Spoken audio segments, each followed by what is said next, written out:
Chapter 10, Privacy Inside and Outside the Workplace.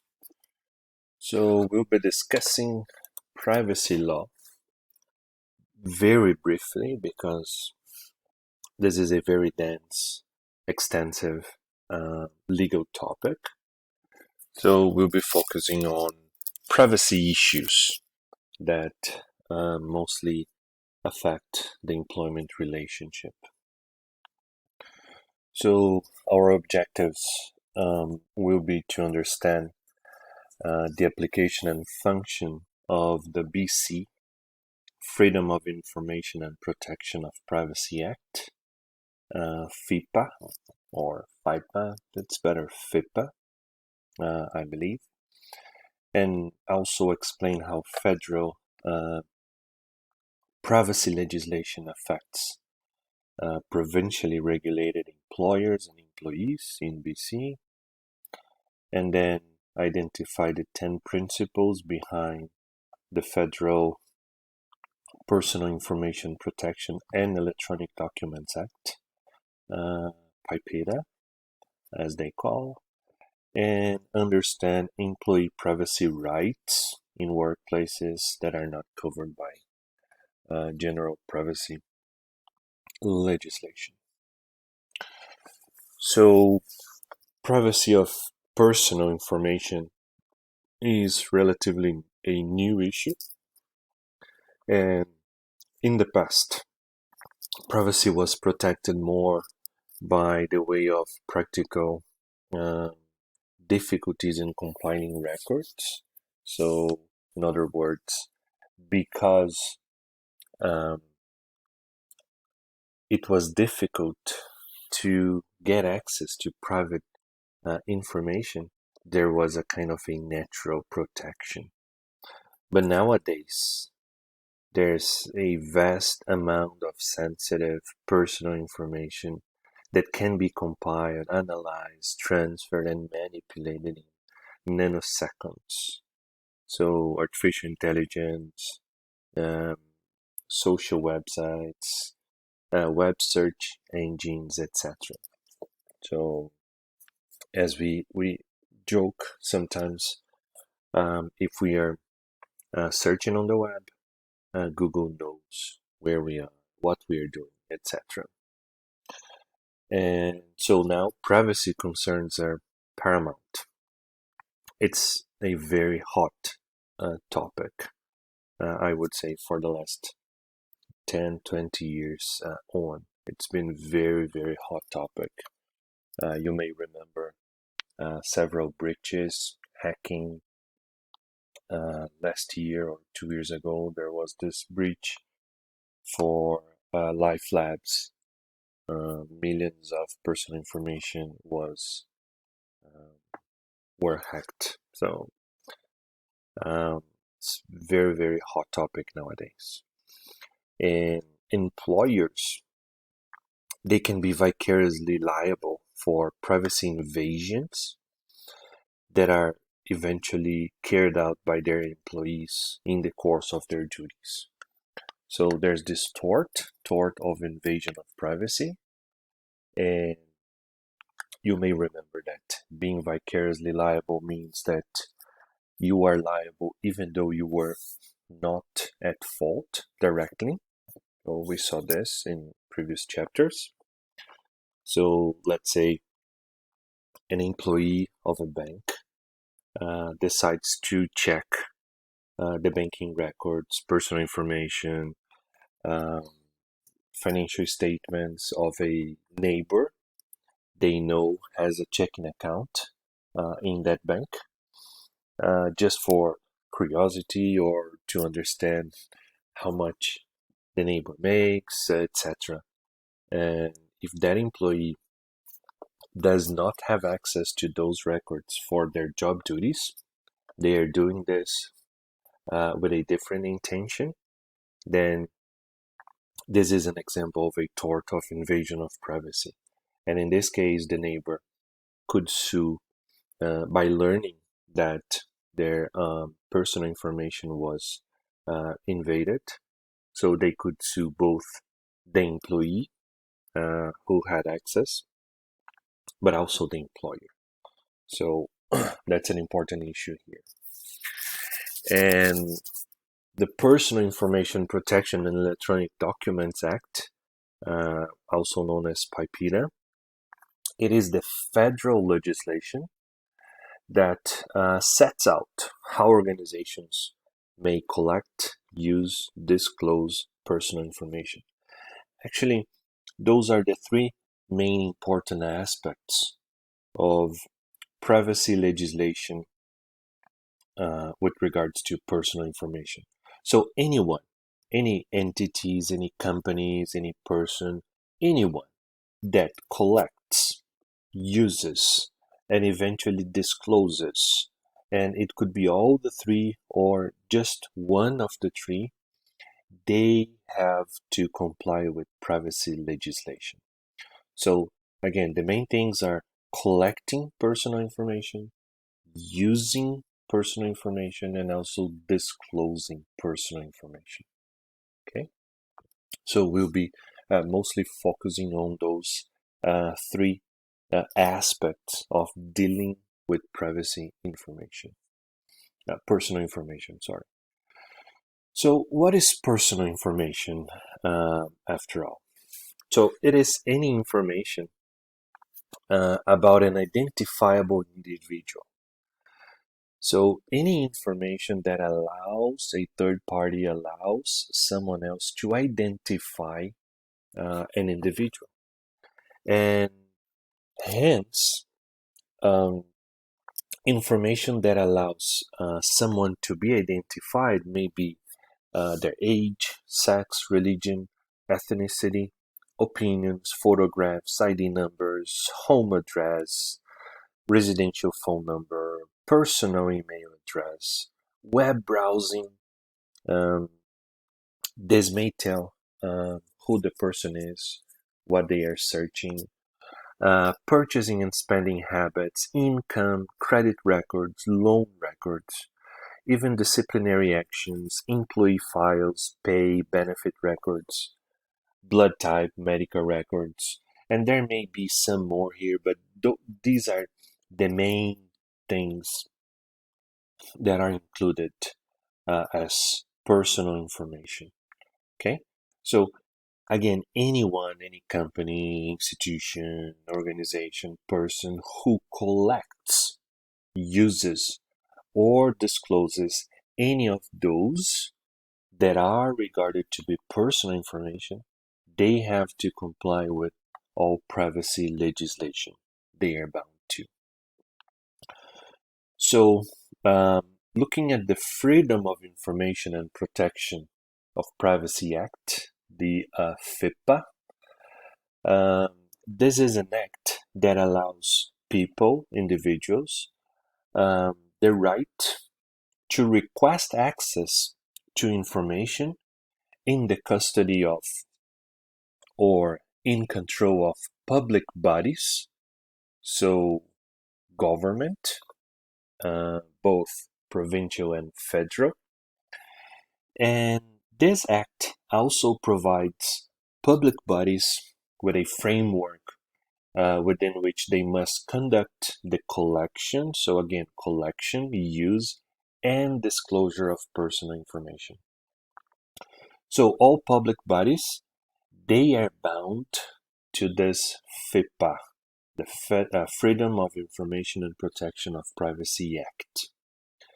And public bodies will include, and they are in Schedules 2 and 3 of the Act, could be a department, could be a branch or office of the government, an agency, board, commission, corporation, office, or any other body designated as public body in the regulations of the Act, educational bodies, BCAT is included here, healthcare bodies, local government bodies, and self-governing professions, such as the Law Society, CPA, and any other professions which have a self-governing body. So FIPPA applied to public bodies and for individuals. FIPPA provides the individuals with access or right to request what information that public body keeps in custody or has control of on the individual. And this providing access to records, they are not an absolute right. So the general right is that yes, individuals have a right to request what personal information the body has on them. However, there are some circumstances in which the public bodies, they are allowed to not disclose what records they have. And the idea here is that the right of access needs to be balanced by the need to protect individual privacy. So we can ask to see any records that are held by the government, and the government, the public body, they may not disclose, they may decide not to disclose because the best example here would be if they are investigating you for some illegal activities, so they don't want you to know you are being investigated, and they are doing this for the protection of the general public. So this is a clear example in which personal information could be withheld, would be not disclosed by the public body, even though the individual had requested.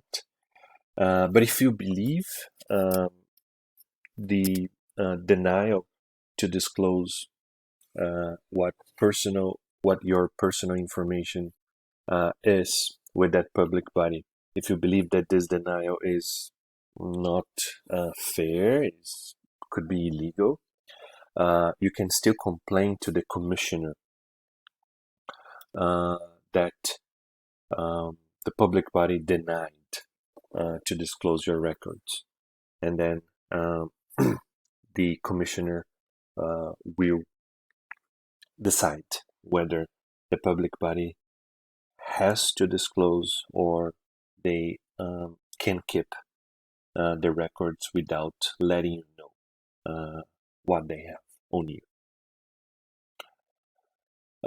So PIPEDA, who's covered under this act? So the Personal Information Protection and Electronics Document Act covers personal information held by organizations in the private sector. So we just saw FIPPA, Freedom of Information and Protection of Privacy Act, that is related to public bodies. And now we look at PIPEDA, that is related to private companies, so private sector bodies that hold personal information. So they apply to personal information that is, again, collected, used, disclosed, eventually retained on employees and customers in federally regulated employers and industries. And we learned this before, so those are industries, those are companies in which their main service or product are of interest of the federal government, such as airlines, banking, interprovincial companies, etc. In other provinces, such as in BC, there's a comparable legislation.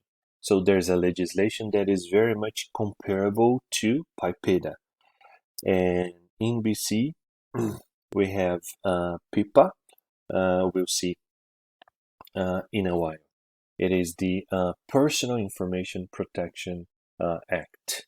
The provincial legislation, the provincial comparable legislation in Alberta was in 2013 declared to be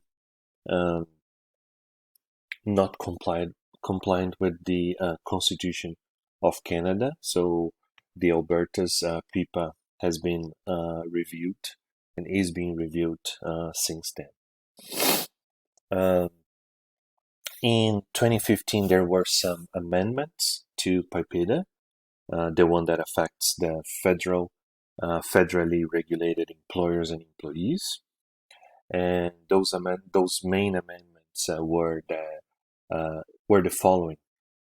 So where security has been breached and there's a risk of significant harm, the organization must report and keep records of the breach. So when the breach happened with Life Labs some years ago, they had to report to the government that there was a breach and keep records of those breaches. So who were the individuals affected, what information was disclosed, etc. Definition of personal information has been broadened, so even includes more things than the ones we discussed before. PIPEDA now covers applicants as well. So they always included, since the beginning, they included employees, but now people applying for jobs are also protected by PIPEDA. Business contact information is exempt as long as the business contact information is used for the purpose of communicating for business, employment, and professional matters. There's permission to disclose without consent. That has been broadened in cases involving illegality, fraud, and financial abuse. So in those cases, the organization can disclose information to third parties, to police, to departments that would investigate and take action. And the privacy commissioner can enter into compliance agreements with companies. Eventually, companies that have been suffering with too many breaches, or companies that have been violating the act too many times, the privacy commissioner may approach them and enter into a compliance agreement. So now let's look at the 10 principles, and those principles are mainly related on the organizations, on the institutions, on the companies. The first one is accountability. So the organization that collects, uses, discloses personal information, they have to appoint one person to oversee the legislation compliance. So that's the first principle, accountability. And those organizations also have to identify the purpose. So the organization must let an individual know why it is collecting personal information. So BCAT, for example, they need to let students know why they are collecting information. So they are collecting personal information for registration purpose, for graduation purpose, for billing purpose, could be for marketing purpose. So personal information can only be collected if a purpose is given to the individual, so that the individual can make a free consent, can give a free consent, an informed consent. Okay, so identifying the purpose of the collection using or disclosure is a second principle. Third principle would be consent. So the individual to whom the personal information relates must consent prior to collection. So personal information can only be collected, used, or disclosed if there was consent prior to the collection.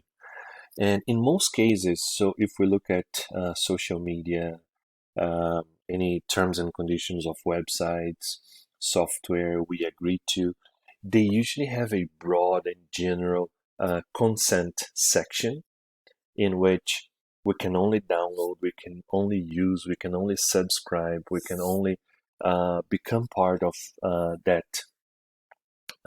social media or website or system if we agree to that consent. Okay, so you may be wondering if you have ever given consent to Facebook, Instagram, Snapchat, any other of those, LinkedIn. Yes, you may have given consent, and a broad one if you look at their terms and condition. Or if you're curious about it, you can look at their terms and condition. A fourth principle is limited collection. So the organization must collect only information that is necessary for the stated purpose. So if the stated purpose is registration, like in the case of BCAT, so what information is actually needed for registration of courses, of programs? So they should only have access, they should only collect that needed piece of personal information, not more than that. So limited collection is the fourth principle. Fifth is limited use, disclosure, and retention. So the organization cannot use the information for any purposes other than the one stated. And they must not disclose the information to third parties unless they obtain a new consent. So if in the first place the organization had not obtained consent to disclose information, but just to collect, use, and use, then they require a new consent if they want to disclose to a third party. Okay, so everything, in other words, everything an organization does with personal information, they need to have a purpose, and that purpose should have been given to the individual prior to the individual's consent. So if there's a new purpose, a new use, a new intention on the organization, they need to go there, state the purpose again to the individual, and then get a new consent from the individual. Accuracy. So the sixth principle is be accurate. So the organization should ensure the info is accurate and current, and individuals are given the opportunity to correct errors. So organizations have the obligations we've just seen with regards to collecting, using, and disclosing information, but they also have this other duty that is being accurate. So they need to be sending out notices to individuals, asking individuals to either confirm that their information is accurate or to correct the information that is kept by the organization. Okay, because accuracy is an obligation on the organization, not on the individual. Seventh principle is to provide safeguards. So the organization should protect the info against loss, theft, or unauthorized access. So processes, tools of protection, they need to be in place to provide safeguards. And even with those tools, with safeguards, information may still be breached, hacked, as we've seen several times. Being open is the eighth principle, which means privacy policies and procedures, they should be readily available. Available to the individuals to whom information was collected, available to privacy commissioner, any public bodies who are investigating, so they have to be readily available. And supervisors, they should be familiar with the privacy policies within the organization. Ninth principle, giving individual access. So the organization must provide individuals with details about their personal information. And Also, providing access to the means to gain access to the information upon request. So, in other words, the organization um, must inform the individuals how they can gain access uh, to their personal information. So, how individuals can request personal information that organization keeps on them. And the 10th principle is providing recourse. So the organization must establish a procedure to deal with complaints about their compliance with privacy legislation. And here it is important to mention that when establishing such a procedure to deal with complaints, the organization must be as unbiased as possible while um, assessing complaints about their uh, alleged non-compliance to privacy legislation. But at the end of the day, the individual may always make a complaint to the privacy commissioner, which would be worse for the organization. So those are 10 important principles, and they summarize very well privacy legislation and privacy duties and obligations for organizations in general. So accountability, identifying the purpose of the collection, getting consent, making limited collection, also making limited use, disclosure, or retention, being accurate about the personal information, providing safeguards, being open, providing individuals access to their personal information, and providing recourse with regards to privacy legislation violation. Now we look at PIPA, the Personal Information Protection Act. Remember, PIPA is the comparable legislation to PIPEDA. PIPEDA being the federal legislation, for the private sector, and PIPA is the privacy legislation, the Personal Information Protection Act for provincially regulated industries.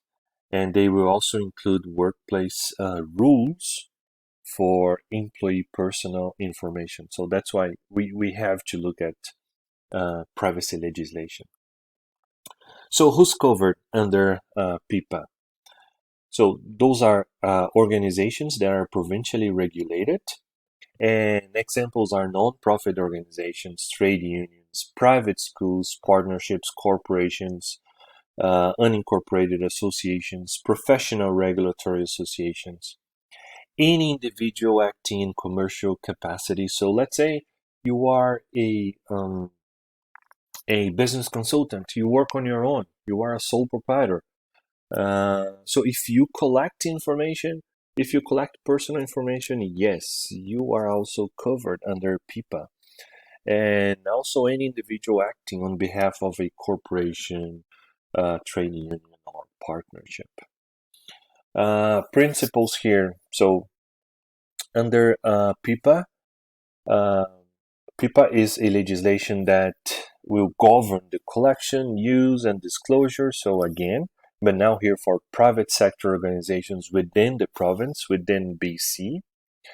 PIPA also recognizes the right of an individual to have access to, an individual to have their personal information protected, and also the need for organizations to collect, use, or disclose their personal information for reasonable purposes.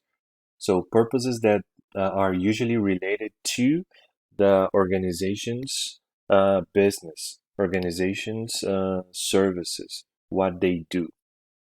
And under PIPA, personal information in the custody or control of organizations, they are subject to PIPA, even if they relate to commercial transactions or activities. And for workplaces, PIPA also covers personal information about employees. So here is something that is our utmost interest. And PIPA also allows individuals to request access to their own personal information, including employee information. And individuals can also request correction of inaccurate personal information. Still under PIPA, individuals may make a complaint to the commissioner if they believe their privacy has been violated. Let's say their computer has been monitored without their consent, without a policy, etc. Or they can also complain if, in case their personal information has been collected, used, or disclosed without proper authority, proper power, proper authorization, or their consent. And PIPA also allows the commissioner to hear privacy complaints and review the decisions of private sector organizations that denied individuals access to their own personal information, or to refuse requests for correction of that information. So remember, individuals must have a recourse within the organization, but even if that recourse is not successful for them, individuals have access to the privacy commissioner, so they can make a complaint for the denial of the, access to their own personal information, or even for the denial of correction of their personal information. So to end this chapter, we look at ways organizations can comply with legislation, or steps to compliance. So here are best practice recommendations. So organizations, they should appoint a chief privacy officer, or regardless of the name of the position, but someone that is in charge of privacy legislation compliance for the organization. Usually it is within the legal department of an organization. Not always, not necessarily, but usually it is. Organizations, they should also assess how they collect, how they store, retain, use, and disclose personal information for customers, clients, patients, suppliers, and employees, and including personal information for marketing, sales, HR, payroll, etc. So companies should always be assessing how personal information is dealt with, to understand, but also to be assured they are being compliant with privacy legislation.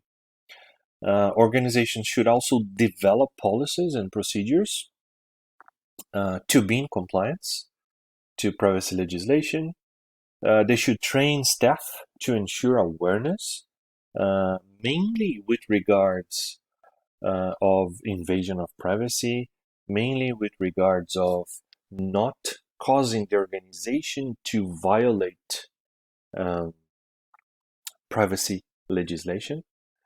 And organizations should also monitor performance of the policy.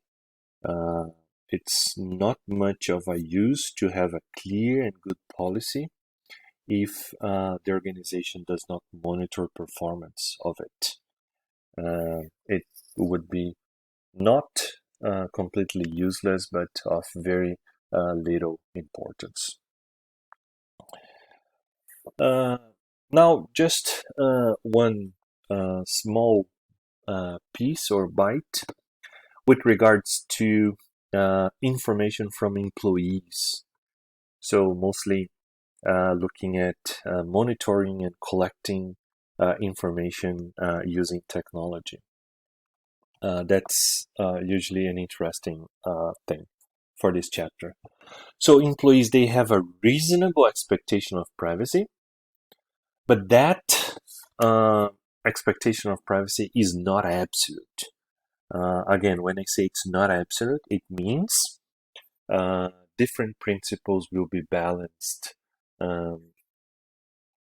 whenever privacy of employees needs to be assessed. So if there are other objectives, other goals that are as important as the employee's privacy, the organization may assess how important those other objectives are for the organization. And an example is, so I have an expectation of privacy for the laptop I use. The laptop belongs to BCAT. However, BCAT is the one vicariously liable if I commit any torts. Let's say if I download illegal content to the laptop, if I disclose the student's personal information without their consent. So BCAT is vicariously liable. So in these circumstances, for the protection of the personal information of students and people, individuals that BCAT have, they may monitor the use of my laptop. Okay, so that's an example, but we'll detail this a little bit now. So this degree of privacy of the employee is diminished when the employer owns the equipment. So that is the case. I just told you about BCAT and the laptop I use. And also when the organization, the employer has policies stating that it owns data and can monitor all computer usage. So the key thing here is that the organization, first of all, they own the equipment. Second of all, they have clear policies and they inform the employees prior to the employees joining the company, the organization. So let's remember our initial chapters. Why employers must give their future employees, their successful job applicants, copy of policies along with the agreement so that the policies are bound on the employee. And it will be in the policy, sometimes in the agreement, in the employment agreement as well, but mostly in the policies that employers will state that they own all data that is circulated in their own equipment, and they can also monitor all computer usage. And again, they are not monitoring to just know. It's not a curiosity thing. They want to know what you're doing. No, they want to protect themselves. So in case they are sued, they will have records to know who actually did that, what actually happened, etc. But the key thing is to forewarning. So employees should be forewarned that they have no right to privacy when it relates to emails sent on a company computer, on a company equipment. So, and I'm also saying this is also related to your personal email account. Your personal email account, the employer has nothing to do with it. But why are you checking your personal email on the company's equipment, on the company's computer? So you should not do this because you know that computer is being monitored by the employer. So it was your decision to log on to your personal email account using the employer's computer equipment. So you waived your right to privacy if you do this. Okay. The effectiveness of privacy compliance will be directly related to how explicit the policies are. So for employers, the more explicit, the more clear, the more detailed they are in their policies with regards to owning data, monitoring everything that circulates in the company's equipment, the better it will be for them. Okay, and the more fully employees are informed, the better for the companies as well. The last piece here: bring your own device. Okay, so now the device is yours, is not the company's. So your smartphone, for example, uh, can the employer monitor what you're doing on your own device? Well, in principle, not. They cannot. But if you are using their internet connection, so you have your own smartphone, you come to work, but you are not using your own data. You are using the company's Wi-Fi internet connection. So in this case, yes, they could monitor what you're doing on your smartphone, because through their internet connection you could make the company liable. So you could be using their internet connection to commit illegal wrongdoings. Okay, so that's why when we go to McDonald's, Starbucks, Tim Hortons, we have to sign to agree to their terms and conditions, because they are ultimately liable for their internet connection and everything that is done under that service, under that connection. Okay, so if you don't want your smartphone to be monitored by your company, well, first of all, they need to have a clear policy with this, that they will be monitoring your own device in case you are connected to their internet connection through Wi-Fi or wired, whatever it is.